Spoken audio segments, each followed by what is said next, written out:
Assalamualaikum warahmatullahi wabarakatuh. Perkenalkan, saya Puja Joana, NIM 2110251012 dari kelas Biologi Proteksi A, ingin menjelaskan mengenai anatomi batang. Jenis batang pada tumbuhan terdapat dua macam. Yang pertama monokotil dan yang kedua dikotil. Bagian-bagian monokotil yang pertama epidermis, yang kedua korteks, dan yang ketiga berkas pembuluh. Bagian-bagian tumbuhan dikotil yang pertama epidermis, yang kedua korteks, yang ketiga berkas pembuluh, yang keempat kambium, dan yang kelima empulur. Bagian-bagian batang monokotil yang pertama epidermis. Epidermis adalah lapisan terluar di setiap organ tumbuhan. Fungsi dari epidermis yaitu sebagai pelindung dari bahayanya kekeringan. Yang kedua yaitu jaringan dasar. Pada jaringan dasar terdapat tiga macam jaringan. Yang pertama jaringan parenkim, yang kedua jaringan kolenkim, dan yang ketiga jaringan sklerenkim. Yang pertama jaringan parenkim. Ciri-cirinya yang pertama pada jaringan parenkim merupakan sel hidup yang berukuran besar. Yang kedua tersusun secara tidak rapat. Yang ketiga memiliki sifat embrional atau meristematis. Yang keempat memiliki banyak vakuola, dan yang terakhir memiliki inti sel yang terletak di dekat dasar sel. Yang kedua yaitu jaringan kolenkim. Ciri-cirinya dinding selnya mengandung pekitin, selulosa, dan hemiselulosa. Yang kedua berbentuk memanjang dan sejajar dengan pusat organ yang ditempatinya.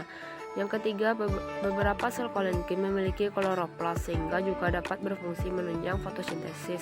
Selanjutnya, sel mengandung protoplasma, dan yang terakhir, pada dinding sel kolenkim biasanya mengalami penebalan setempat.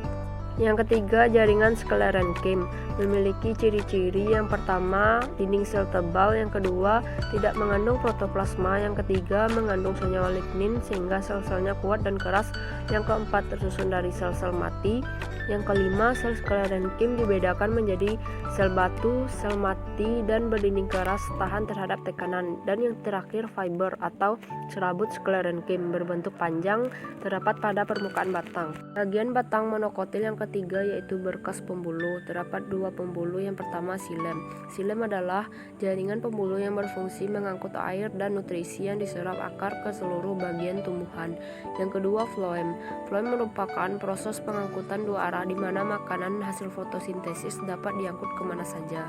Selanjutnya bagian-bagian batang dikotil. Yang pertama epidermis. Pada tumbuhan dikotil memiliki lapisan epidermis yang berupa kulit kayu yang berbentuk dari jaringan gabus.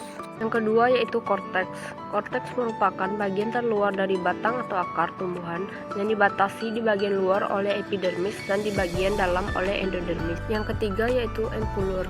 Empulur merupakan bagian terdalam dari batang tumbuhan yang berpembuluh. Yang keempat yaitu kambium. Fungsi dari kambium yaitu mengangkut air dari akar ke daun untuk proses fotosintesis.